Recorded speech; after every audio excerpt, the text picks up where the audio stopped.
आपको क्या लग रहा है भारत के चैंपियंस ट्रॉफी में शिरकत से इनकार का भी जो जवाब आ चुका है, पाकिस्तान की जानिब से भी ये कहा जा रहा है कि कुछ सख्त फैसले लिए जाएंगे, इस पर आपकी क्या राय है? जो स्टांस मोहसिन नकवी ने लिया कि हम किसी भी सूरत हाइब्रिड मॉडल पर नहीं जाएंगे, जिस तरह से अपग्रेडेशन हम देख रहे हैं पाकिस्तान में तमाम स्टेडियम्स की जा रही है, चैंपियंस ट्रॉफी के लिए की जा रही है, सिक्योरिटी के तो हमेशा से फुल प्रूफ इंतजाम रहे हैं, तमाम टीमें जो दुनिया की हैं वो आकर पाकिस्तान में खेल चुकी हैं, सिर्फ एक ये कंसर्न जो सिक्योरिटी का भी भारत की तरफ से रखा गया है, आपको लगता है कि इस पर आईसीसी का डेलीगेशन आएगा, वो तमाम मामला देखेगा, हिंदुस्तान को कन्वे करेगा कि सिक्योरिटी को तो कोई प्रॉब्लम नहीं है, फिर क्या जवाब बचेगा उनके पास?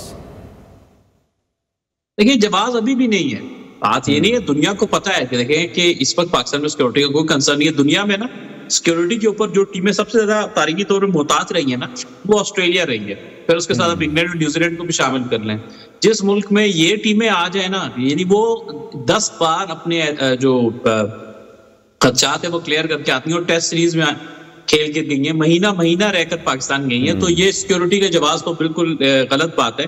ये असल में बात है कि पॉलिटिकली उनकी गवर्नमेंट इजाजत नहीं देती, इसलिए बीसीसीआई नहीं जाती, और दरअसल जो है वो भारत पाकिस्तान को क्रिकेट में फायदा नहीं देखते हुए देना चाहता। ये सीधी बात, असल बात ये है। अब आप शुगर कोटिंग करके कह रहे, क्योंकि अगर इवेंट होगा तो आपको फाइनेंशियली बहुत फायदा होता है, ओवरऑल आपके एक स्टेचर के ऊपर बड़ा आईसीसी टूर्नामेंट आ जाता है, लेकिन बात यह है कि आईसीसी के साथ आपने चीजें साइन की हुई हैं। आईसीसी एक कमजोर क्रिकेट काउंसिल है, क्योंकि इसके ऊपर अजारादारी वक्त के साथ किसी न किसी की रही है। माजी में इंग्लैंड और ऑस्ट्रेलिया डोमिनेट करते रहे, बहुत साल उनका राज रहा है, उनको फेवर मिलती रही है। पिछले कोई 1 दहाई से भारत का कब्जा है या कंट्रोल है कि जी हम रेवेन्यू वो देते हैं और आईसीसी को, तो आईसीसी हमारे पे डिपेंडेंट है। लेकिन दुनिया में ये खेल इसीलिए तरक्की नहीं करता। देखिए आईसीसी क्या है, क्रिकेट में अभी भी वही आपके ज्यादा जो टेस्ट क्रिकेट में 10 टेस्ट प्लेइंग नेशन होते हैं, उसमें से भी जो है वो 7 या 8 रेगुलर खेलते हैं, उसमें से भी जो है वो 3-4 जो है बिल्कुल मिड लेवल पर है और 2 से 3 जो है वो आपके टॉप लेवल पे हैं। जो टीमें माजी में ज्यादा अच्छी हुआ करती थी वो पीछे की तरफ जा रही है, जैसे वेस्ट इंडीज हो गई, श्रीलंका हो गई, इवन पाकिस्तान हो गई। तो आईसीसी बतौर एक इदारा मुकम्मल तौर पर फेल है और घुटने उसने टेक दिए हुए हैं। ये नहीं कि हम पाकिस्तान भारत की राइवलरी के ऊपर बात कर रहे हैं।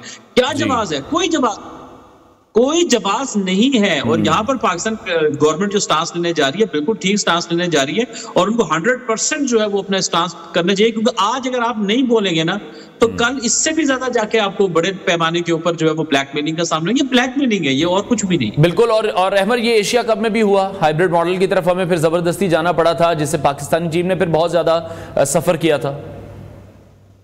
जी बिल्कुल ऐसा ही है। देखिए ना, ये इसलिए कोई लॉजिक इसमें नहीं है। देखिए, आप अगर बदमाशी करके खेल के अंदर और कि अपनी धौंस जमा के करना चाहें, वो एक अलग बात है कि आपका इस वक्त मामला चल रहा है, जोर चल रहा है तो आप चलाएंगे। आप हॉकी में खेल लेते हैं, आप कितने दीगर स्पोर्ट्स में इंडिया के कोई कबड्डी में खेल लेते हैं। जी बिल्कुल, वो पाकिस्तान आप आते हैं, आप कहते हैं जी कि हम पाकिस्तान नहीं आएंगे। सिक्योरिटी का जवाब, किस चीज की सिक्योरिटी का जवाब है? आपसे ज्यादा थ्रेट तो हमारी टीम को, तो हमारी टीम तो चली गई है एज अ गुड विल, क्योंकि स्पोर्ट्स का मकसद ये होता है। बात सीधी है कि जी पॉलिटिकली मामला है, उनकी गवर्नमेंट इजाजत नहीं देती, this is the only thing.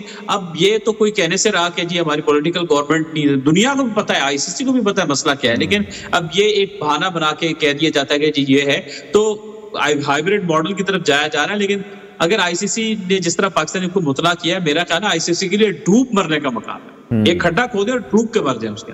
ठीक है, लेकिन अब आपको क्या लग रहा है, अगर हिंदुस्तान नहीं आता और पाकिस्तान भी कहता है कि हिंदुस्तान के बगैर ही होगा, तो चैंपियंस ट्रॉफी का इनेकाद आपको लगता है कि फिर वो पॉसिबल हो पाएगा? क्योंकि जब इंग्लैंड की टीम पाकिस्तान में मौजूद थी टेस्ट सीरीज के लिए, इंग्लैंड क्रिकेट बोर्ड से एक स्टेटमेंट आई थी कि अगर हिंदुस्तान चैंपियंस ट्रॉफी खेलने पाकिस्तान नहीं आता तो फिर चैंपियंस ट्रॉफी का मकसद क्या है? नहीं तो फिर क्रिकेट का मकसद क्या? बंद कर देना सर, बंद करें। ये तो आप फिर क्रिकेट पर आ क्यों रहे हैं?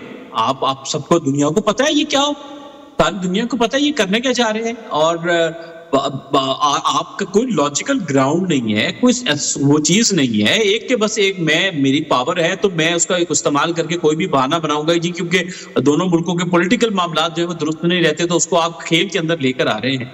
मेरा ख्याल है कि जो बंदा स्पोर्ट्स को अंडरस्टैंड करता है, क्रिकेट को अंडरस्टैंड करता है, वो किसी भी मुल्क से हो, वो ऐसी चीज पे कैसे आप जो है वो उसको एग्री कर सकता है। तो मेरा ये ख्याल है कि बतौर क्रिकेट फैन हमारे लिए बड़ा शर्म का मकाम है कि ये खेल ऐसा है कि किसी एक मुल्क के आगे जगतमाल बन चुका है। एंड बहुत बहुत ही अफसोसनाक बात है। और आईसीसी अगर इसी तरह घुटने टेक देगा, I think, I am sorry to say, लेकिन ये है कि पाकिस्तान को मुकम्मल सख्त स्टांस के साथ जाना चाहिए।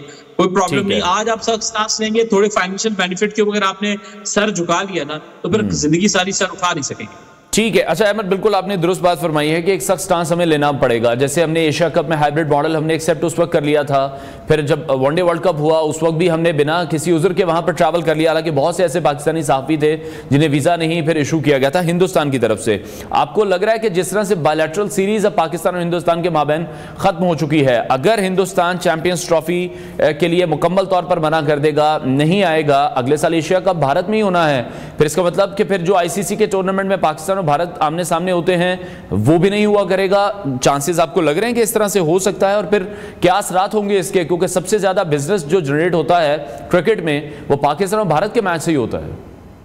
जी, अगर आईसीसी इसमें कोई होश के नाखून नहीं देगा और उसमें इसके कोई मामले को दुरुस्तगी की तरफ नहीं लेके जाएगा, ये बहुत बड़ा मसला खड़ा होगा। क्योंकि ब्रॉडकास्टर के साथ मामला तय होते हैं जब आपके बड़े इवेंट साइन होते हैं। पाकिस्तान डेफिनेटली, इंडिया भारत में 2 से 3 बड़े इवेंट अगले 7-8 सालों में, तो पाकिस्तान उसमें अगर नहीं जाएगा, और नहीं जाना चाहिए, ये तो बददियांती है। ये पहले एश्योरिटी हुई थी कि पाकिस्तान अगर भारत जाएगा तो भारत पाकिस्तान आएगा, और भारत ने हमेशा वही काम किया कि उन्होंने पाकिस्तान गया और उसके बाद वो अब नहीं आ रहे हैं। हम पाकिस्तानी टीम को भी तो सेम सिक्योरिटी कंसर्न्स है जो कि आपको है। तो पाकिस्तान अगर नहीं जाएगा तो मसला उससे भी बड़ा खड़ा होगा, और आगे कोई और मुल्क किसी को कह सकता है कि हम आपके यहाँ नहीं जाएंगे और आप हमारे यहाँ नहीं आएंगे। मैं आपको बात दूं, क्रिकेट में ये वाला तो स्टेटस किसी और कंट्री का नहीं है, लेकिन आप एक बहुत बैड एग्जांपल सेट कर रहे हैं। तो ये मसला आगे जाके ओवरऑल दुनिया की क्रिकेट के लिए बहुत बड़ा प्रॉब्लम बन जाएगा, जो कि लोग शायद अभी इसको समझ नहीं पा रहे हैं। ठीक है। अच्छा, मैं बिल्कुल दुरुस्त आप फरमा रहे हैं। और जिस तरह से ही ये न्यूज़ आउट हुई है कि हिंदुस्तान ने आईसीसी को इन्फॉर्म कर दिया इस हवाले से, उस वक्त से हम देख रहे हैं कि जो इंडियन एनालिस्ट भी वहां पर मौजूद हैं क्रॉस द बॉर्डर, वो भी ढके छुपे लफ्जों में तनकीद करते तो दिखाई दे रहे हैं। विक्रांत गुप्ता की स्टेटमेंट है कि अगर आईसीसी का डेलीगेशन पाकिस्तान जाता है, सिक्योरिटी क्लियरेंस दे देता है, तब हिंदुस्तान के पास क्या जवाब होगा। तो विद इन द कंट्री भी उनके लिए काफ़ी मुश्किल हो रही है इस चीज़ पर, क्योंकि वो लोग खुद बोल रहे हैं कि Pakistani team one day world cup खेलने के लिए आई है, तो अब हमें भी हर हाल में जाना चाहिए। तो वहां से भी लोग इस हवाले से आवाज तो उठा रहे हैं। उसमें भी दो तरह की राय पाई जा रही हैं। एक, जैसे विक्रांत गुप्ता बड़े सीजन जर्नलिस्ट हैं, बड़े रिनाउंड जर्नलिस्ट हैं, उन्होंने एक बड़ा मुनासिब सा एक स्टेटमेंट दिया। लेकिन उनके अलावा कुछ भारतीय साबिक क्रिकेटर हैं, मुझे उन पे इसलिए अफसोस हुआ कि आप क्रिकेटर हो, आपको क्यों अपने एक स्टेजर क्रिकेटर, टेस्ट क्रिकेटर का बड़ा स्टेजर, जैसे मैं आकाश चोपड़ा साहब की बात करूंगा, वो इतने धड़ल्ले से आके डिफेंड कर रहे थे सोशल मीडिया के ऊपर इस चीज के वो लेके कि यार आप चलो, आपको लगता है आपकी गवर्नमेंट है, आप बोल नहीं सकते हो, जब खामोशी बेहतर होती है। लेकिन आई सॉरी टू से, बट ये एक टेस्ट क्रिकेटर का कैलिबर नहीं होना चाहिए। लेकिन बहरहाल कहीं ना कहीं सोशल मीडिया पे भी आवाज उनकी तरह से भी कुछ लोग उठा रहे हैं कि यार ये लॉजिकल ग्राउंड के ऊपर मुमकिन नहीं है। हाँ, लेकिन ये कि कुछ मीडिया का हिस्सा उसको डिफेंड भी कर रहा है। दो आरा पाई जाती हैं, लेकिन बहरहाल देखिए, कहने को तो कुछ भी कहा जा सकता है, लेकिन मैं यही अर्ज करूंगा कि लॉजिकल ग्राउंड के ऊपर इसकी प्रॉपर कोई लॉजिक आप बनती नहीं है। ठीक है, बहुत शुक्रिया स्पोर्ट्स एनालिस्ट